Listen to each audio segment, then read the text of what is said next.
여러분 안녕하세요. 한 주간 잘 지냈어요?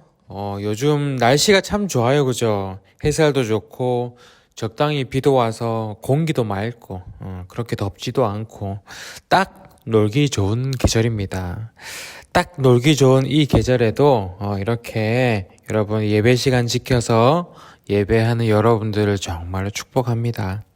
오늘부터 드디어 1.5단계로 거리두기가 한 단계 풀려서 여러분들이 전체로 이제 교회에 올 수 있게 됐어요. 지금 교회에는 많은 친구들이 와 있겠죠. 하지만 그럼에도 아직 오지 못하는 친구들이 있어서 이 예배 영상을 이렇게 보내드립니다. 영상으로 예배를 드리는 친구들은 선생님께 인증샷을 꼭 보내주세요. 그러면 출석 1달란트를 드리도록 하겠습니다. 그리고 오늘은 특별히 마지막 주이기 때문에 특별 미션이 있어요. 바로 성경 암송 미션입니다. 오늘 좀 짧아요. 그래서 여러분들 금방 할 수 있을 거예요. 사도행전 2장 47절 말씀인데 제가 한번 읽어볼게요. 하나님을 찬미하며 또 온 백성에게 칭송을 받으니 주께서 구원받는 사람을 날마다 더하게 하시니라. 그쵸? 그렇게 길지 않죠?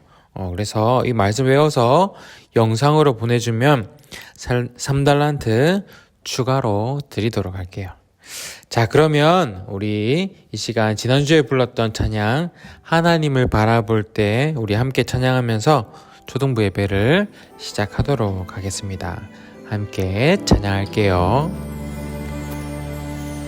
나를 바라보시는 하나님, 나도 하나님만 바라볼래요. 하나님의 얼굴 바라볼 때 나 죄에서 떠날 수 있죠. 날 사랑하시는 하나님, 나도 하나님만 사랑할래요. 하나님의 사랑 기억할 때 내 마음 지킬 수 있죠.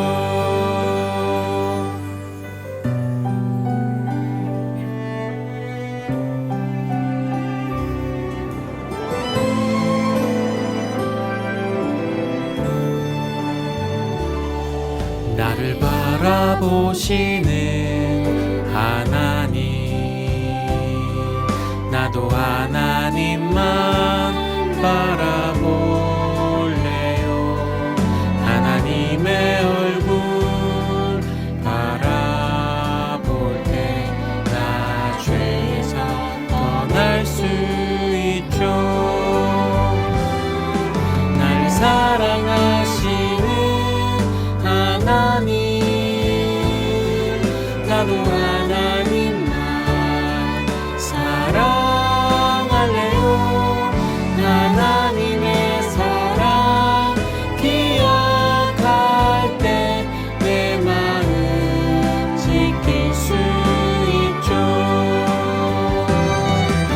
나를 사랑하시는 하나님, 나도 하나님만 사랑할래요. 하나님의 사랑 기억할 때 내 마음 지킬 수 있죠. 아멘. 우리 이 마음을 가지고 하나님께 우리 사도신경으로 신앙 고백을 하도록 하겠습니다. 나는 전능하신 아버지 하나님, 천지의 창조주를 믿습니다. 나는 그의 유일하신 아들, 우리 주 예수 그리스도를 믿습니다. 그는 성령으로 잉태되어 동정녀 마리아에게서 나시고 본디오 빌라도에게 고난을 받아 십자가에 못 박혀 죽으시고 장사된 지 사흘 만에 죽은 자 가운데서 다시 살아나셨으며 하늘에 오르시어 전능하신 아버지 하나님 우편에 앉아 계시다가 거기로부터 살아있는 자와 죽은 자를 심판하러 오십니다. 나는 성령을 믿으며 거룩한 공교회와 성도의 교제와 죄를 용서받는 것과 몸의 부활과 영생을 믿습니다. 아멘. 오늘 하나님께서 우리에게 주신 말씀은 사도행전 2장 44절에서 47절 말씀입니다. 사도행전 2장 44절에서 47절 말씀. 우리 한 목소리로 크게 한번 읽어볼게요. 준비, 시작.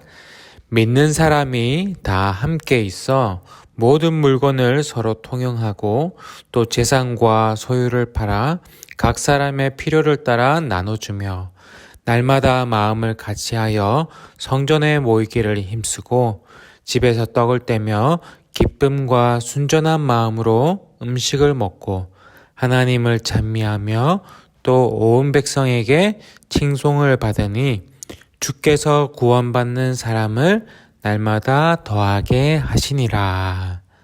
아멘. 지난주에 성령님께서 교회를 세운 이야기를 했어요. 기억나죠? 성령님께서 기도하고 있던 제자들에게 바람과 불로 화려하게 오셨잖아요. 그리고 제자들이 여러 나라의 말을 하게 하시면서 하나님의 큰 일을 말하게 하셨어요. 또 그리고는 베드로의 가슴에 예수님을 전하고 싶은 그 뜨거운 마음을 주셨죠. 그래서 예수님을 전하게 하시고 그 말을 들은 많은 사람들이 예수님을 믿게 되었어요. 그래서 더 예수님에 대해서 알고 싶어서 하나님의 말씀을 더 듣고 싶어서 사람들이 모이기 시작했어요. 그 모임을 통해서 그렇게 교회가 시작된 거예요. 교회는 건물이 아니라고 그랬죠. 교회는 사람들의 모임이에요. 그렇게 이 땅에 교회가 시작된 거예요. 그래서 그렇게 처음 세워진 교회는 어떤 모습을 보여주었는지 오늘 우리가 말씀으로 한번 살펴볼 거예요. 먼저 44절에 보니까 이렇게 돼 있어요. 믿는 사람이 다 함께 있어. 그 교회에 믿는 사람들이 다 함께 있었어요. 여러분, 우리가 어디를 가든지 함께 있다는 것은요, 그 함께 있는 사람들이 서로 관계가 있다는 거예요. 여러분, 아직 회사를 가보지 않았겠지만 회사에 가면 사람들이 다 함께 있잖아요. 그죠?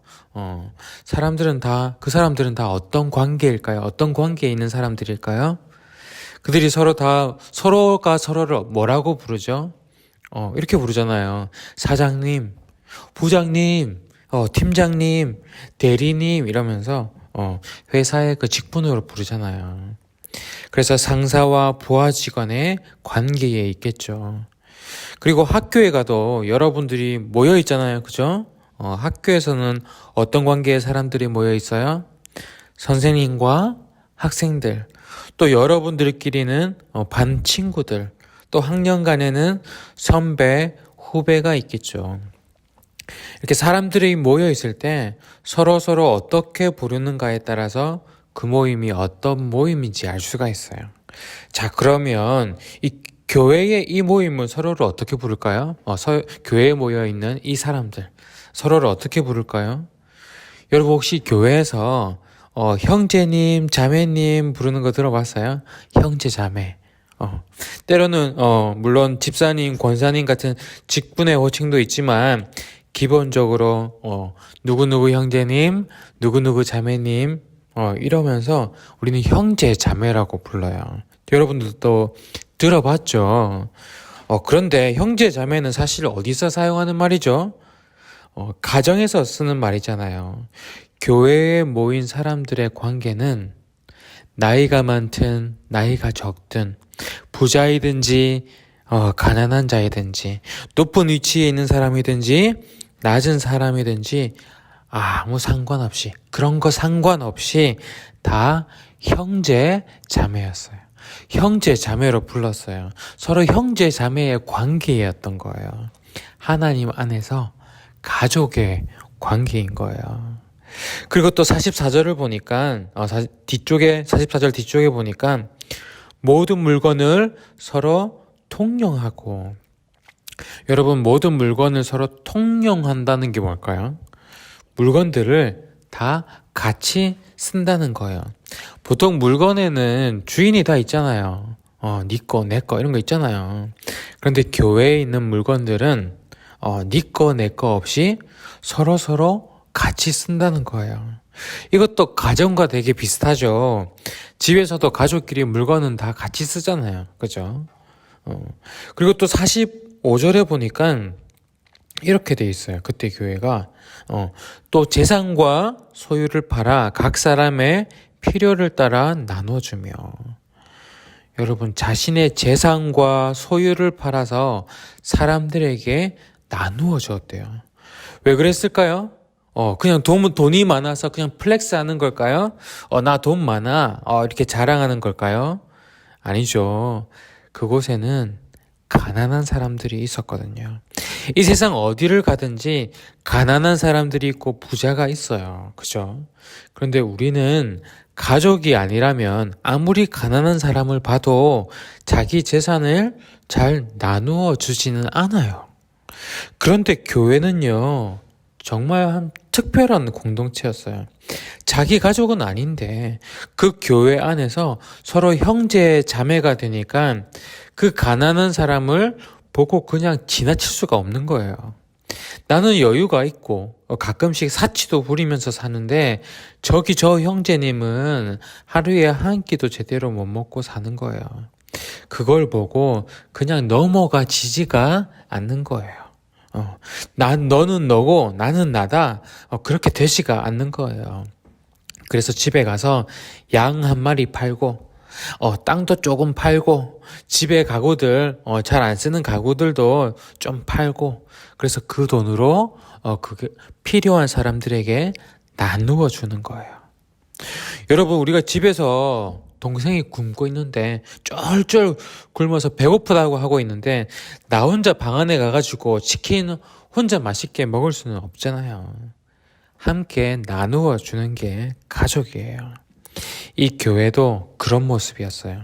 지금 우리 교회의 모습도 이와 비슷해요. 물건을 함께 쓰고 또 재산을 나누면서 가난한 사람들에게 나누어 주는데 그것이 바로 헌금이에요. 헌금. 우리가 헌금을 드리면 이것으로 함께 사용할 물건을 구입하기도 하고 또 이것으로 가난한 사람들을 도와주는 거예요.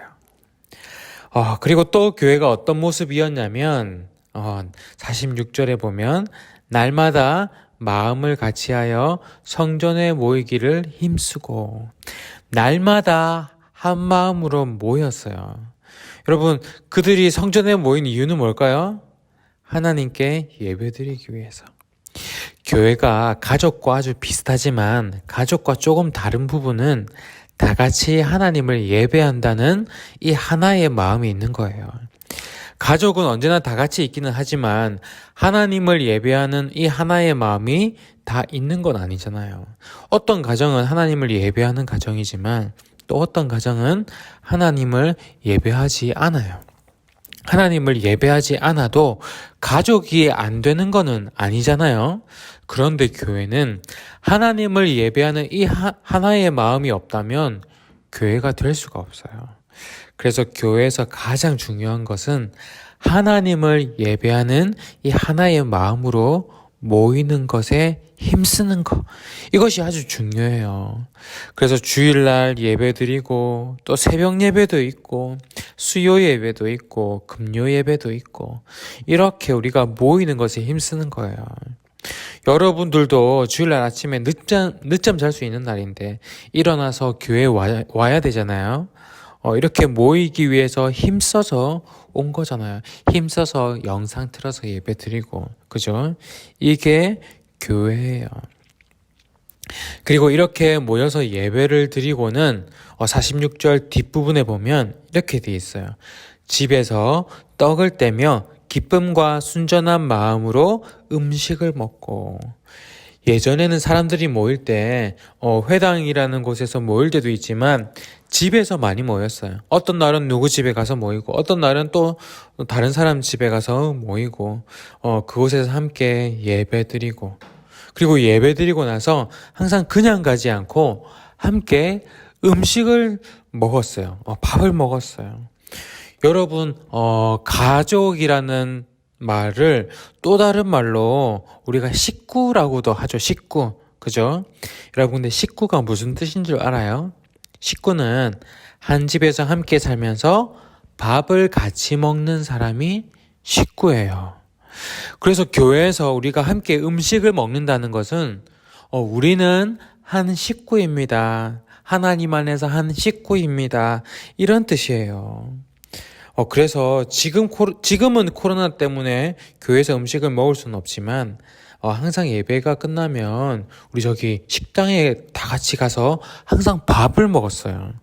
우리 초등부도 예배 끝나면 항상 간식 먹었잖아요. 그래서 때로는 컵라면도 여기서 먹고 떡볶이도 먹고 오뎅도 먹고 지금은 간식 싸서 다 집에 가서 먹지만 그전에는 밤별 모임 하면서 항상 간식을 먹었어요. 그렇게 같이 음식을 먹다 보면 서로에 대한 마음이 열려요. 정말 이제 가족이 되는 거예요. 하늘의 가족, 하나님 나라의 가족. 그래서 우리가 예배 드리는 것만큼 중요한 것이 함께 먹는 거예요. 이게 정말 중요해요. 그래서 예수님도 제자들과 함께 항상 식사하셨어요. 이렇게 그때 성령님께서 처음으로 세우신 교회는 신분과 계급과 상관없이 함께 모여서 서로 형제 자매가 되었고요. 그리고 물건을 함께 쓰고 또 가난한 사람이 있으면 자신의 재산을 팔아서 나누어 주고 또 하나님을 예배하는 것에 한 마음이 되어서 모이고 또 함께 음식을 나누면서 하나님의 기쁨이 되었어요. 하나님께서 이 세상을 만드실 때 우리가 서로 사랑하며 살 수 있도록 만드셨는데 죄가 들어와서 이 세상의 사랑이 많이 깨어졌었거든요. 그나마 가족이라는 시스템 때문에 그 사랑이라고 하는 것은 가족 위주로 계속 이어져 오긴 했지만 가족 이외에는 사랑의 모습을 많이 볼 수 없었어요. 하지만 교회를 통해서 그 사랑이 다시 확장되기 시작한 거예요.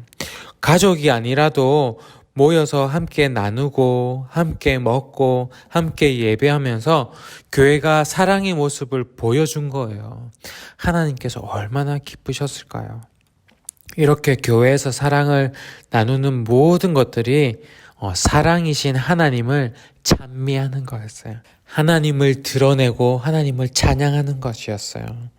그리고 하나님뿐만 아니라 사람들도 교회가 너무 좋은 거예요. 하나님께서는 사람을 사랑받으며 살도록 지으셨거든요. 그런데 교회 가니까 웃으면서 반갑게 맞아주고 축복도 해주고 같이 찬양도 하고 좋은 말씀도 듣고 예배 끝나니까 간식도 주네, 밥도 주네, 때로는 선물도 줘요. 얼마나 좋아요. 그리고 힘들고 어려운 거 얘기했더니 같이 진심으로 걱정해주고 기도도 해주고 때로는 도움을 받기도 해요.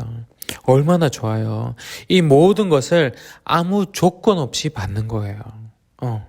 그냥 단지 밥 먹을 수 있어서 도움 받을 수 있어서 좋은 것이 아니라 가족 이외에는 그렇게 나를 사랑해주는 사람이 잘 없었는데 이렇게 환대를 받고 환영을 받고 사랑을 받아서 그게 좋은 거예요. 그래서 교회는 하나님께서 기뻐하실 뿐만 아니라 온 백성에게도 칭찬을 받았어요. 그래서 날마다 많은 사람들이 교회에 오게 되고 교회를 통해서 하나님을 알게 되고 구원을 얻게 되는 거예요. 이렇게 교회는 세상을 품게 된 거예요. 성령님께서 세우신 이 교회처럼 지금 이 땅에 있는 모든 교회가 다 이런 교회의 모습을 하고 있으면 좋겠는데 그런데 교회가 때로는 이런 모습을 잃어버릴 때도 있어요.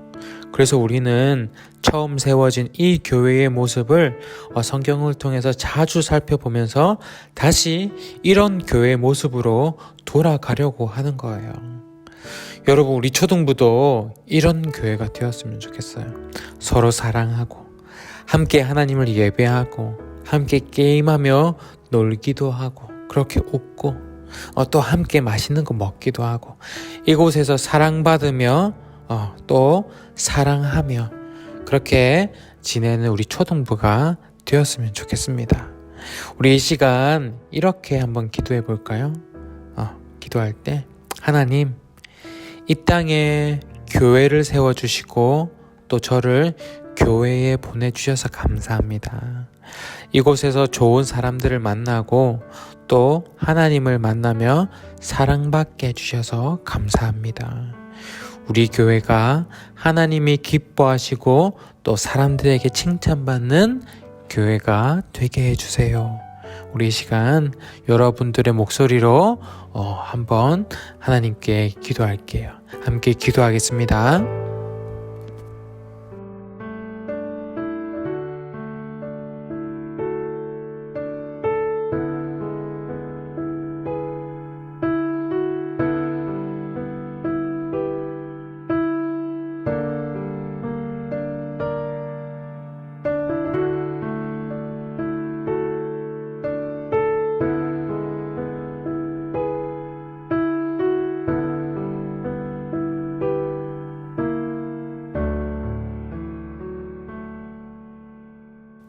하나님, 우리가 애강교회 초등부라는 교회로 만나게 하시고 함께 모여서 예배하게 하시고 서로 나누고 함께 즐기고 또 함께 맛있는 거 먹으면서 사랑의 공동체가 되게 해주셔서 감사합니다. 이곳에서 우리가 더 사랑으로 자라게 해주시고 이 교회가 하나님이 기뻐하시고 사람들에게도 칭찬받는 아름다운 교회가 되게 해주세요. 이제는 우리 주 예수 그리스도의 은혜와 아버지 하나님의 크신 사랑과 성령님의 함께 하시고 위로 교통하여 주심이 하나님께서 세우신 이 애강교회와 또 이 땅의 모든 교회 위에 지금으로부터 영원까지 함께 하시기를 간절히 축원하옵나이다. 아멘. 여러분, 오늘도 이 예배 시간 지켜서 예배를 드린 여러분들을 정말로 축복합니다. 여러분, 한 주 동안 이 교회에 대해서 많이 생각해 봤으면 좋겠어요. 이 교회에 대해서 생각하고 또 교회를 위해서 기도도 해주고 그렇게 교회 생각하면서 우리 교회 우리 친구들도 온라인 예배로 드린다고 많이 못 봤잖아요. 한번 생각해보고 또 선생님들도 생각해보고 저도 생각해주고 또 이렇게 교회를 만나게 해주신 하나님께 감사하면서 그렇게 살아가는 한 주가 되기를 바라요. 그리고 여러분 성경 암송하는 거 지금 외워서 영상으로 꼭 보내주세요. 알겠죠? 너무 스트레스 받으면 안 해도 되기는 한데 할 수 있으면 한번 해보세요. 자, 그러면 우리 다음 주에도 영상으로 만나든지 아니면 또 현장에도 올 수 있으니까 교회에서 직접 만나든지 다음 주에 만나도록 할게요. 자, 그럼 안녕.